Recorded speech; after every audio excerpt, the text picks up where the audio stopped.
श्रीगंगा देवी वेदोपनिषत्स्तोत्रम्। ॐ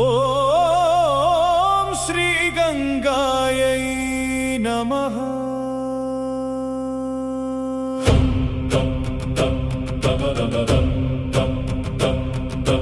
विष्णुपादसमुद्भूते विश्वपावनि शाश्वते त्रिलोकपावनि गंगे तुभ्यं नित्यं नमो नमः। ब्रह्मकमण्डलुजाते भुवनत्रयधारिणि देवदानव संसेव्ये दिव्यगंगे नमोऽस्तुते। ऋग्वेदगीतमाहात्म्ये यजुर्याग प्रपूजिते सामवेदस्वरालापे अथर्वशिरसांश्रिते। आपोहिष्ठेति वेदोक्ते अमृतस्वरूपिणि सत्यं ज्ञानमनन्तं ब्रह्मतत्त्वप्रकाशिनि। ईशावास्य हृदावासे केनोपनिषदाश्रये नादब्रह्ममयी गंगे नित्यशुद्धे नमोऽस्तुते। नारायणपदोद्भूते नाभिपद्मविलासिनि पुरुषसूक्तसंवेद्ये परमानन्ददायिनि।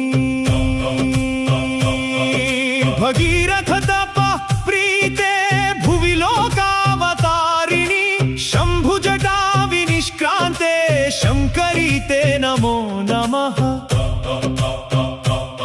हिमवत्सुतसौभाग्ये हेमकूटविहारिणि कैलासशिखरारूढे कल्याणि त्वां नमाम्यहम्।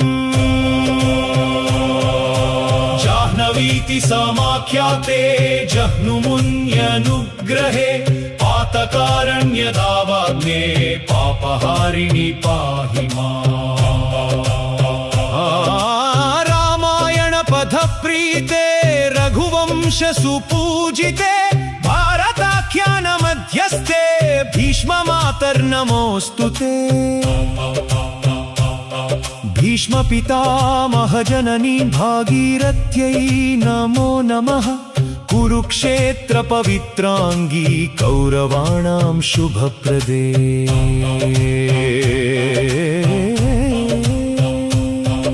त्रिवेणी संगमावासे त्रिपथगे तपोमयी स्वर्गमोक्षप्रदे देवी सर्वतीर्थमयी शिवे।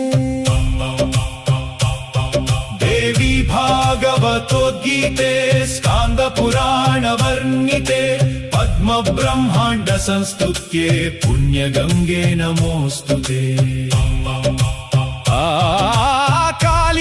कालिकल्मषनाशार्थं कलौ भूम्यां विराजसे दीनदुःखप्रशमनी दयासागररूपिणी।